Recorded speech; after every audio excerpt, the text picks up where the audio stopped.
Our big story tonight, Maricopa County Assessor Paul Peterson accused of human smuggling in an adoption fraud scheme. Good evening, I'm Madison LaBerge. And I'm Daria Yasmin. Thank you for joining us. Peterson faces 62 charges across Arizona, Utah, and Arkansas, 32 of which originate in Arizona. Authorities say Peterson ran an adoption law practice in Mesa for years, bringing women from the Marshall Islands to the U.S. to give birth. Ellie Nakamoto White is standing by with what supposedly would happen once the women were here. Ellie? Peterson's arrest has been sending shockwaves across Arizona. The respected lawyer and public servant was taken into custody last night, while officials today broke down the details of the case against him. An indictment has been filed against you. It is charging you with one count of conspiracy, a Class 2 felony, one count of fraudulent schemes, that's booked as a Class 2 felony. Maricopa County Assessor Paul Peterson was arrested last night after officials allege Peterson has been involved in an international adoption fraud scheme since at least 2015. Peterson has been indicted along with Linwood Jeanette, a woman authorities say was his helper. They have been charged with 32 felony counts in Arizona, Utah, and Arkansas. What we've alleged and what we've discovered is that this adoption fraud schemes involves pregnant women from the Marshall Islands being flown to the state of Arizona to have their babies put up for adoption. According to the indictment, Peterson, who was an adoption lawyer licensed in Arizona, flew dozens of women from the Marshall Islands to Utah and Arizona to give birth. Investigators say they believe the women participated in the fraud scheme, some of them unaware of the extent of the crime they were involved in. Peterson allegedly housed them and promised them $1,000 a month while they were pregnant in the U.S. Court documents also show Peterson falsely claimed the women were Arizona residents so they could receive Medicaid health coverage. Authorities are now charging Peterson with over $800,000 worth of fraud. Officials say that number is expected to rise. It is alleged that Mr. Peterson would charge about $35,000 for you to adopt a child from his agency. Our focus is on the individuals, these two specific individuals who have allegedly abused the system and ripped off Arizona taxpayers. Authorities say the alleged scheme violates the Compact of Free Association International Agreement between the U.S. and the Republic of the Marshall Islands. While Marshall Island citizens are allowed to travel to the U.S. without a visa, it does ban travel for adoption purposes. Today wanted to be very clear in saying that they are not going after the families involved and will not interfere with adoptions that have already taken place. Peterson is currently being held on a $500,000 bond. His next court appearance is set for October 15th. Live in the studio, Ellie Nakamoto White, Cronkite News. As we mentioned, the adoption scheme involved mothers from the Marshall Islands. So now let's dig deeper. Why this place? Well, there's a long, tragic history involved. In the 40s and the 50s, the U.S. tested nuclear weapons on the Marshall Islands. The radioactive materials left behind caused health problems. Even today, some of the islands are uninhabitable. To make up for that, in 1986, the U.S. compensated the islands financially and opened its borders to Marshallese immigrants, allowing them to work in the U.S. without a visa. According to an article in the New Republic, in the 1990s, there was a surge in international adoptions. With relaxed visas, the Marshall Islands became somewhat of an easy place to adopt children. But in 2001, a study done by BYU found that 87% of Marshallese mothers who gave up their children for adoption believed their children would return home once they reached 18. It's common practice in the islands for others to help raise children. It's like adding another family in marriage. The families join and stay in touch. The adoptions in the U.S. are closed, with many of the mothers never to see their children again.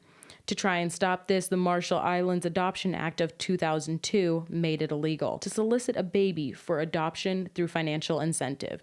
Now, all adoptions must be completed inside the country and approved by its courts. After these allegations surfaced, several parents who have adopted children are voicing their concerns. With often little knowledge of their adopted child's biological parents, many parents are left to wonder, was my son or daughter trafficked before I adopted them? So Cronkite News dug even deeper.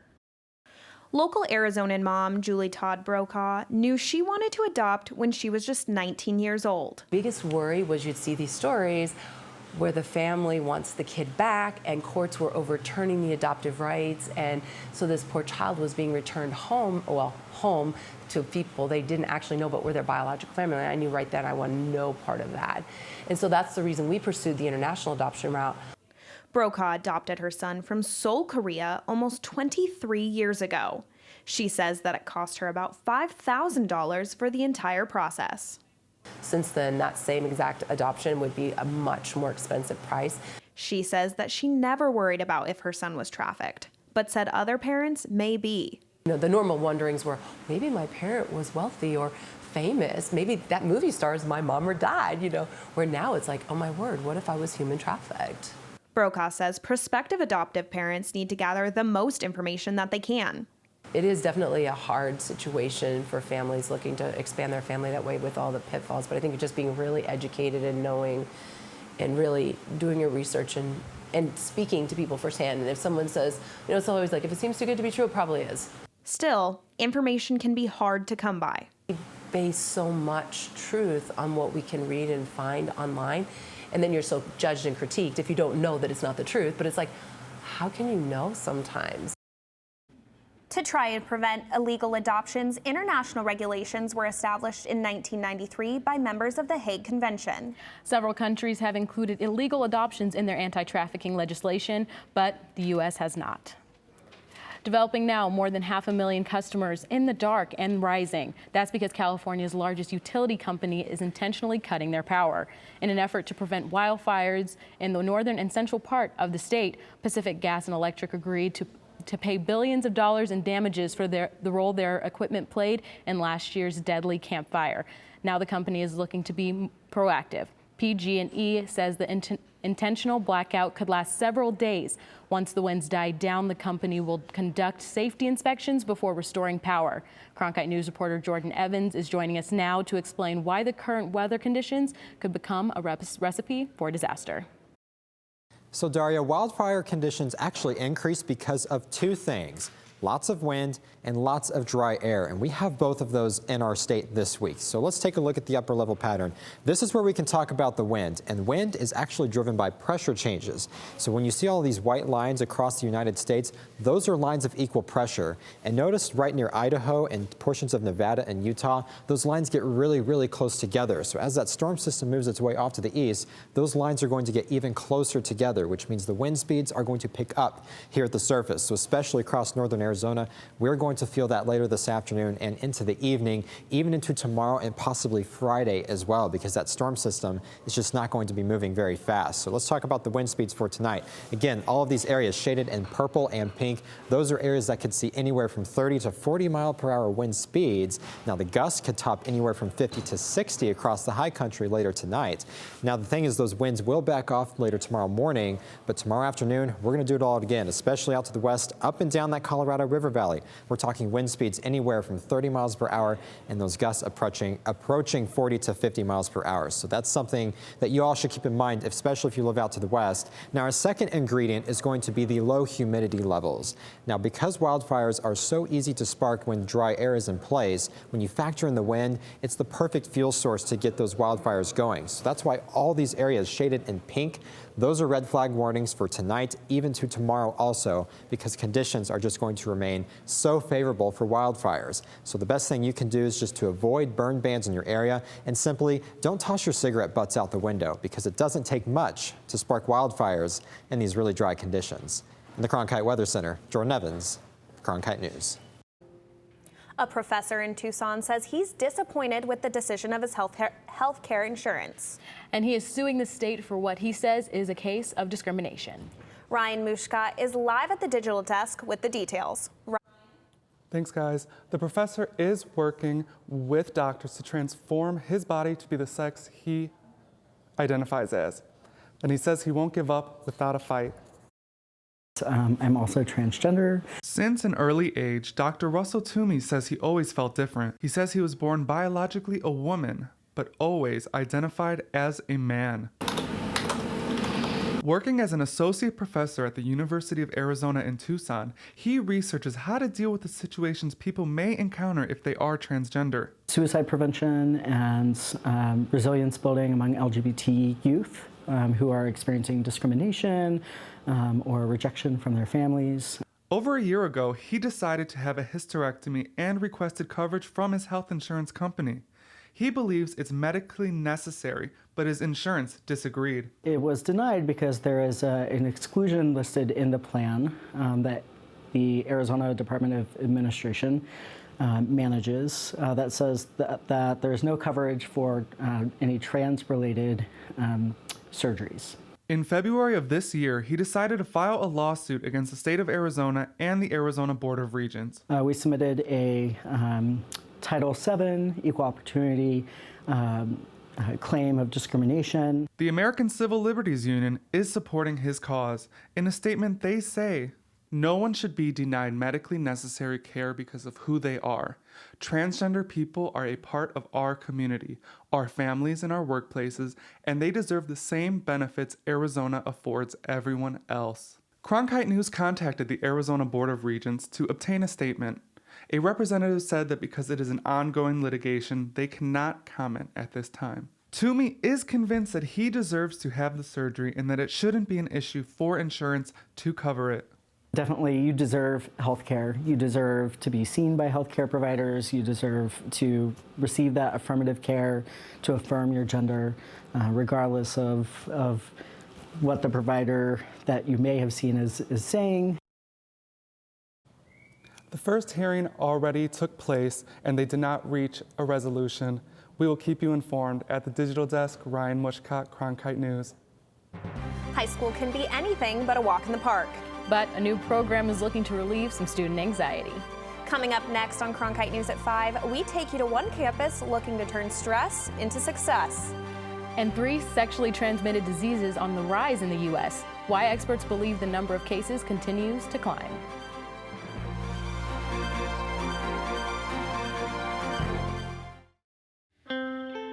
As journalists at Cronkite News, we report on stories that matter to you by focusing on the local impact. We dig deeper and work tirelessly to keep you informed. Live in Wickerburg. Live in Los Angeles. In Cleveland. In Washington. In Louisville. From Jerusalem. Live in Philadelphia. From around the world to right here in Phoenix. At Cronkite News, we report the facts and stick to the truth.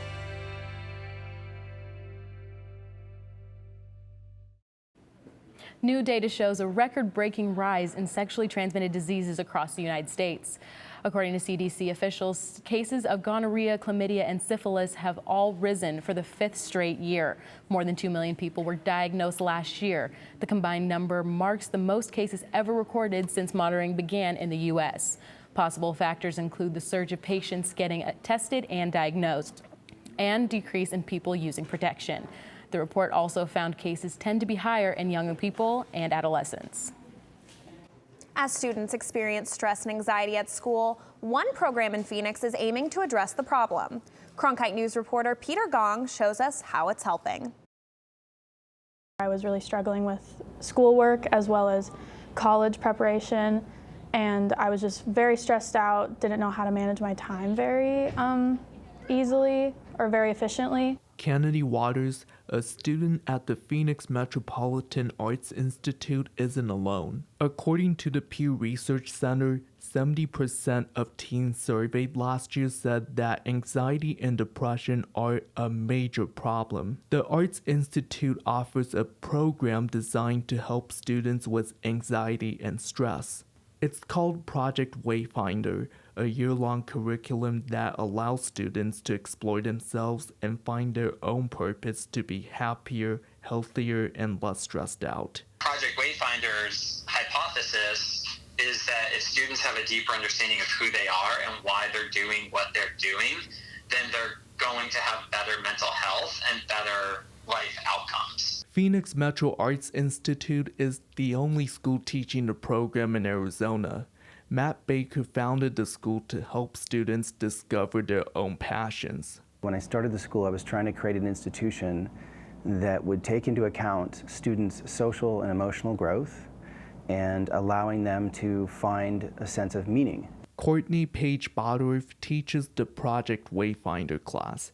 She meets with students once a week and uses the toolkit to guide students to go through activities. We build trust with each other for the first few lessons, kind of establish our own culture within the classroom, establish our own rituals. Waters says she feels she has a support system to help her because of the program. I feel like it's a very open space. It's a really safe place to be vulnerable if I feel like I would like to. I know that I can. Another student, Gracie Van Hoos, says that Project Wayfinder helped her become more confident in her schoolwork. You become very comfortable in the space you're in. You really build relationships with the others around you that you may have never thought you would. And as a result, students become more confident and empowered to do well. In Phoenix, Peter Gahn, Cronkite News. Project Wayfinder is currently being taught at more than 60 schools and colleges across the country and the world. Taking a look at national headlines, Massachusetts Senator Elizabeth Warren has taken over the top spot in several recent national presidential primary polls as candidates prepare to debate on October 15th. Most national polls since the end of September have found Warren, not former Vice President Joe Biden, leading the pack, but by relatively narrow margins. The most recent poll to place her at the top was released yesterday by Quinnipiac University. The poll found her ahead of Biden at 29% to 26%. Senator Bernie Sanders of Vermont came in third. Meanwhile, half of voters support the impeachment and removal of President Donald Trump, according to a new Politico Morning Consult poll. But the White House says they will not cooperate in the impeachment investigation, arguing that the probe is unconstitutional because there's been no vote in the House to impeach. The president taking to Twitter today demanding House Democrats apologize to him and halt their investigation. This comes after the White House sent a scathing letter to House Speaker Nancy Pelosi and House committees refusing to cooperate, calling the impeachment inquiry illegitimate and unconstitutional. Former Vice President Joe Biden weighing in on the impeachment inquiry, marking the first time the presidential candidate has said so in public. To preserve our Constitution, our democracy, our basic integrity, he should be impeached. A rough transcript shows the president asked Ukraine's president to investigate Biden and his son for the younger Biden's dealings with an energy company in that nation. There is no proof of any wrongdoing by either man. Biden's support joins a group of Democrats who are thought to have enough votes in the House to pass articles of impeachment. Speaker Nancy Pelosi has not scheduled that vote. The president taking to Twitter, repeating that his claims that Biden and his son had improperly profited from foreign business deals, concluding, "I did nothing wrong." Up next, how urban agriculture could help food deserts meet their goals. The new study showing how community gardens could offer a simple solution to making local food systems more sustainable, healthy, and accessible. After the break. Millions of people die every year from drinking dirty water. I would never have felt I had the ability to do something without ASU pushing me. We built filtration systems out of local materials with the people. To see those kids drink clean water for the first time, it's the most rewarding feeling that you can ever have. I went to ASU because I wanted to change the world. The thing I never would have expected is how the world would have changed me.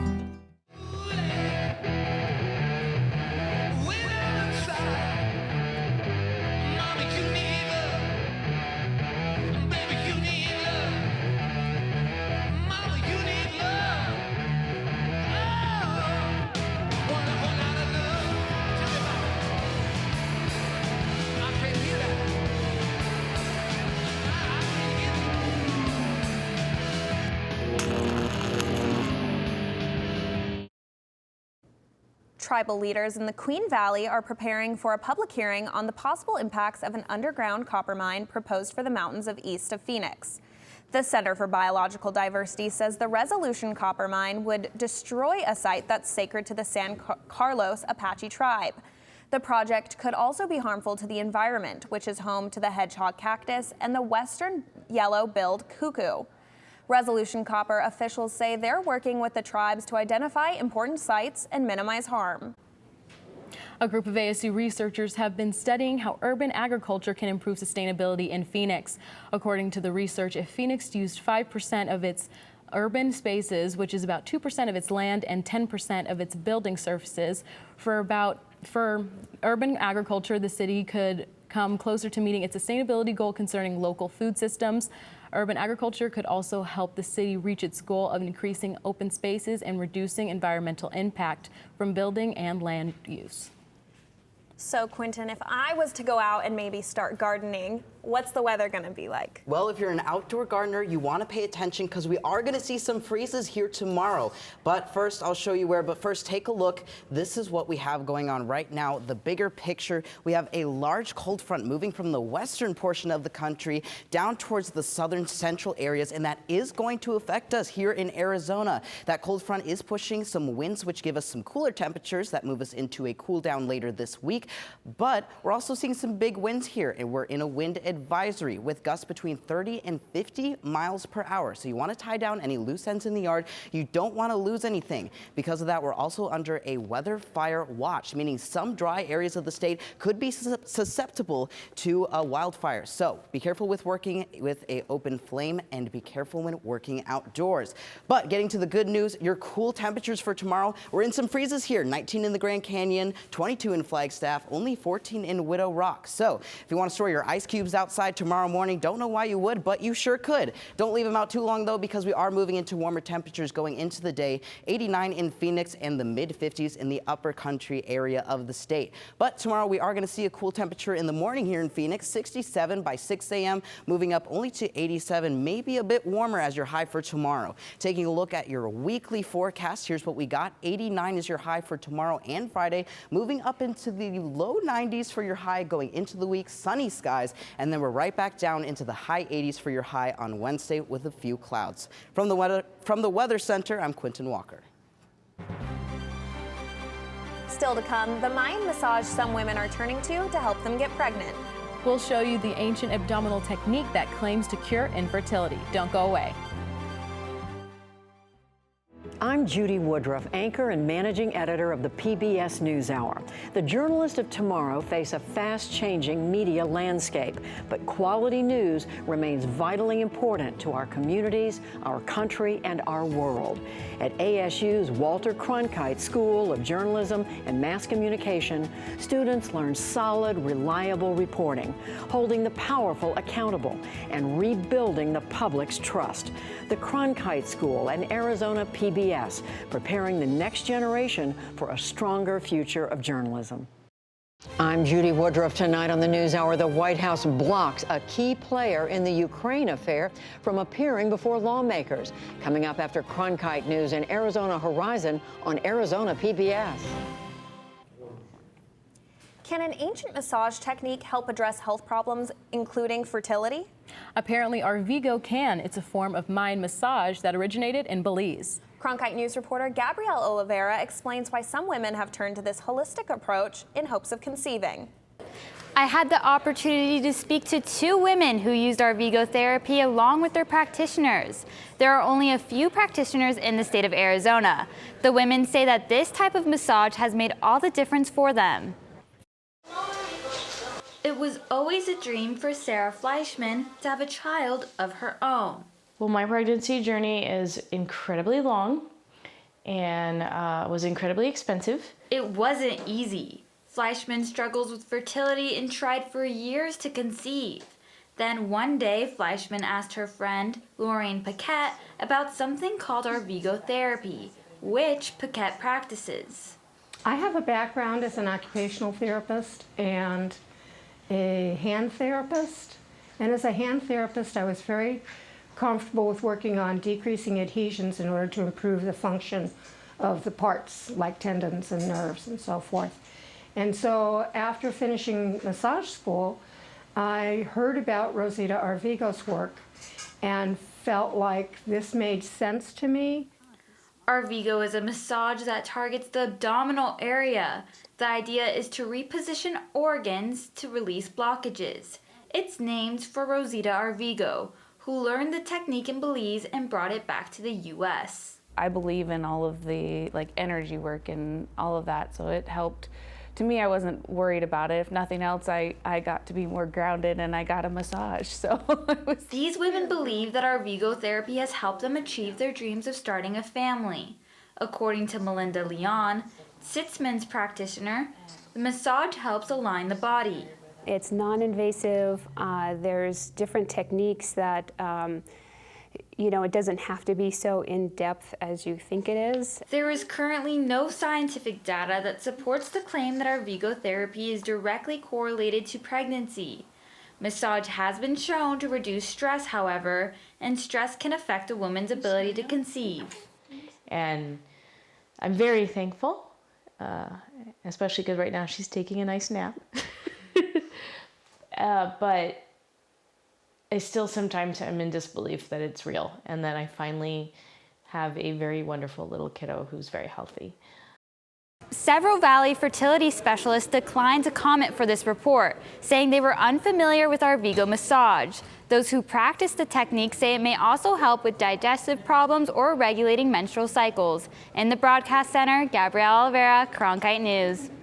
That's it for Cronkite News tonight. Thanks for joining us. For top Arizona stories anytime, go to cronkitenews.azpbs.org.